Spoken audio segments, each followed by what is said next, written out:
Hello, Sarah here, and I thought I'd do a little bit of a talk. First I should explain my fingernails. Aston painted them at preschool. They look awesome.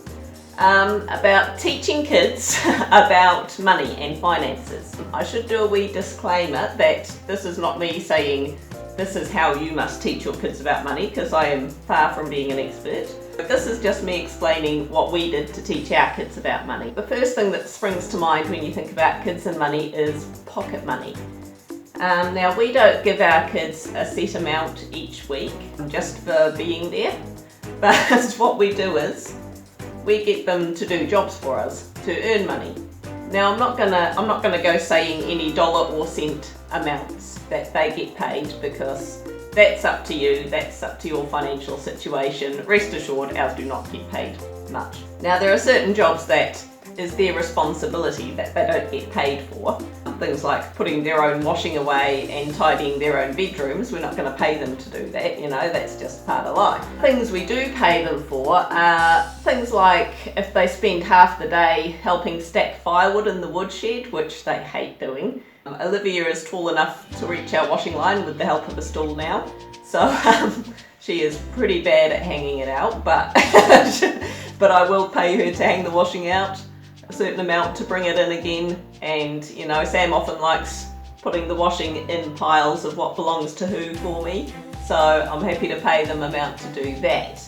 That's one of the things we do, and we put a different dollar amount on each task depending on how big it is for them to do. Aston gets paid a minimal amount for taking clothes out of the washing machine, which is a pretty easy task, but you know, he's just turned 4 and he's pretty keen on helping his dad out in the shed as well, so you know, he gets paid for doing his work in the shed. He works pretty hard. One of the ideas behind that is that we will pay them to do things that is over and above what they would normally do, but they don't get paid for doing things that are necessities. Like each day after school, they bring a couple of armfuls of firewood from the woodshed into the house. We don't pay them for that. They know that if they do that, it means the fire gets lit and they get to stay warm that night. So it's kind of teaching them about things that you do out of necessity, things that you do to be part of a household, and just extra things they can do to earn a bit of money. So, you know, different people have different opinions on that, and that's fine. One other thing that I've started doing, and that's they've got a list of jobs to do every morning. It's their morning routine jobs, such, you know, things like make your bed, draw your curtains, get dressed, brush your teeth, you know, things that we need to do before we head out the door to go on the school run.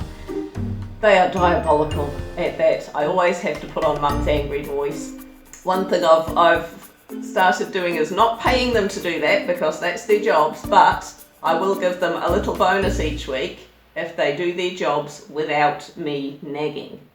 Unfortunately, that has not been incentive enough, and I still have to nag. But that did actually work for a while. It worked for the first couple of months. I'll show you a wee demonstration of how I count the money with the kids, especially the likes of Aston. As I say, he's just turned 4 and he's still kind of getting his head around the value of dollar amounts.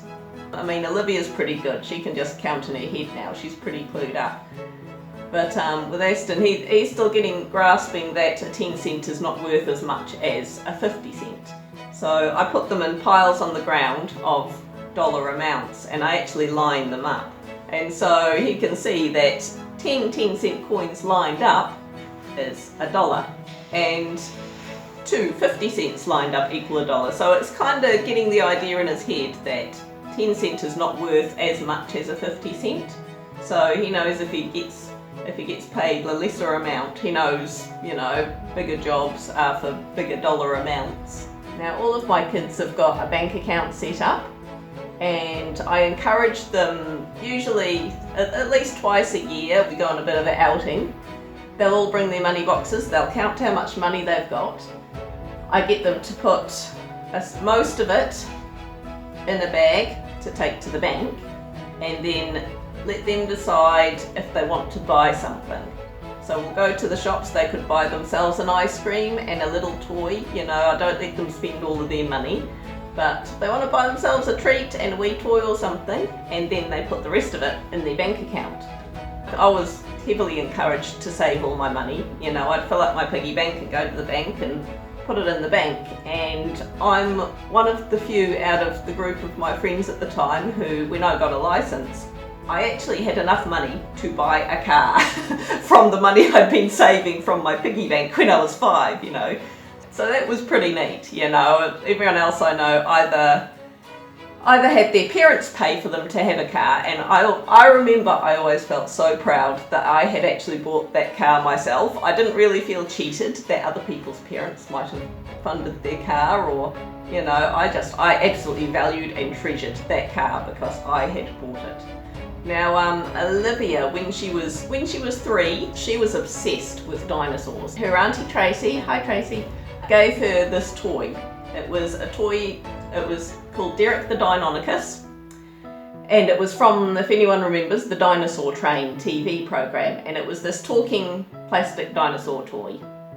And these toys, they could interact with each other, so if you bought them a friend, clever marketing ploy, then they could communicate with each other, and so of course Olivia wanted another one. So we went to the shops and had a look, and she looked at this one that she really wanted called Tank the Triceratops, and he cost $40. We set her a mission. We said, if you can save up $40, we'll come in and you can buy Tank Triceratops and we'll buy an ice cream or something, you know. So I set her up this savings chart, and dollar by dollar it had $41 increments, you know, you want them to be colouring it in quite regular to keep their interest up.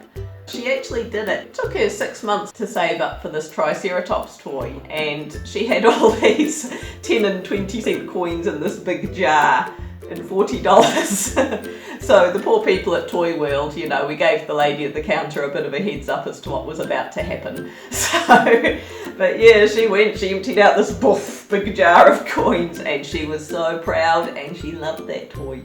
You teach kids that it is cheaper to save up for something and then go buy it with cash in hand, rather than putting it on a credit card, rather than putting it on HP. You know, you're always going to be paying interest. You can often get a better deal when you've got cash. You've got the power of negotiation, I guess, as well, if you've got cash in hand. My kids know all about trying to negotiate with me, trust me. But I mean, another big thing they saved up for was our cat. The cheapest option was actually this place, the Cats Protection League in Canterbury, and they were still about $250, including getting it neutered and microchipped.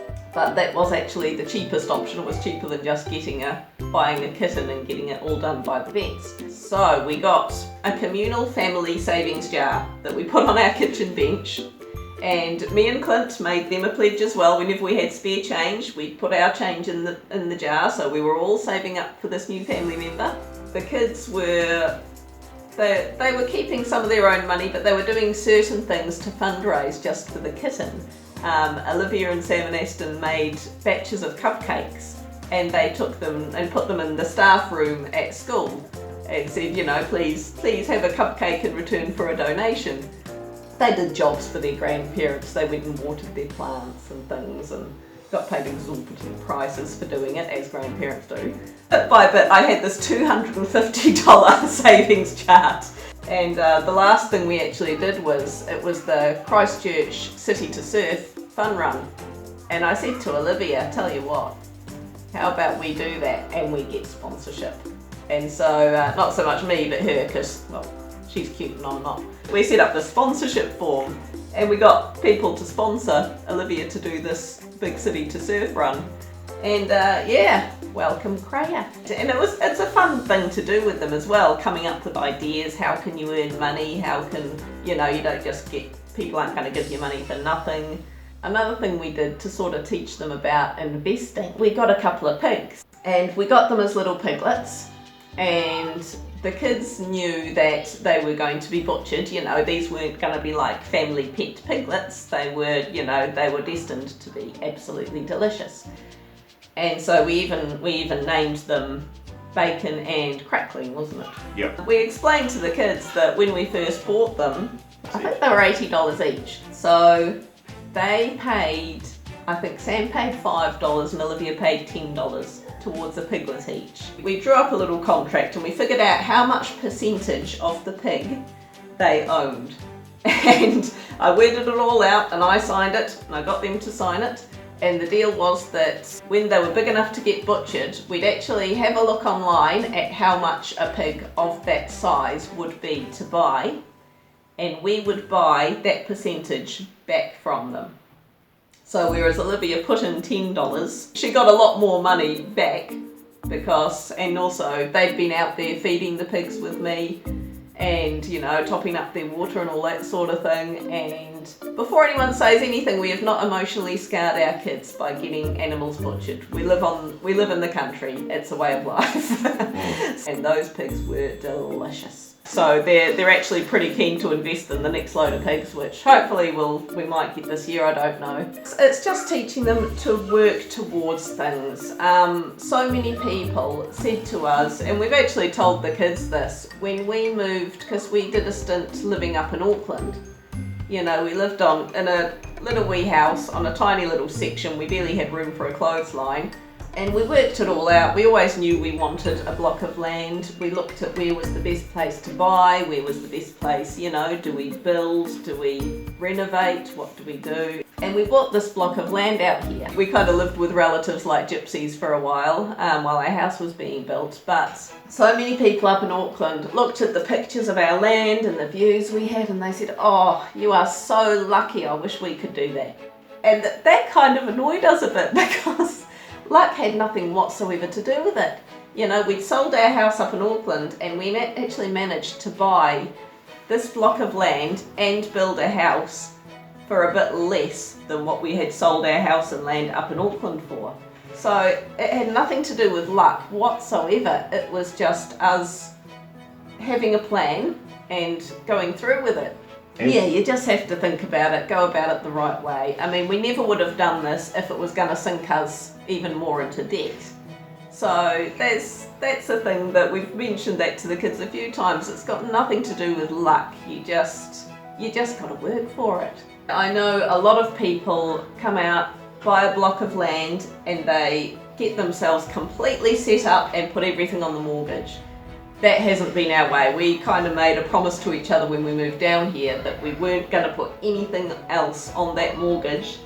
We were going to just save up and buy it. Fence post by fence post if we have to, which we've kind of been doing. Yeah, we're still saving up for a shed for milking at the moment. We want to get into milking cows eventually, but we're not going to go buying something on HP or, you know, bunging it on the mortgage, because I think something that you haven't really worked for and got the cash and you own outright, often you don't appreciate it as much, especially with kids. You know, if they work towards something or if they help you with working towards something, they see the value in it.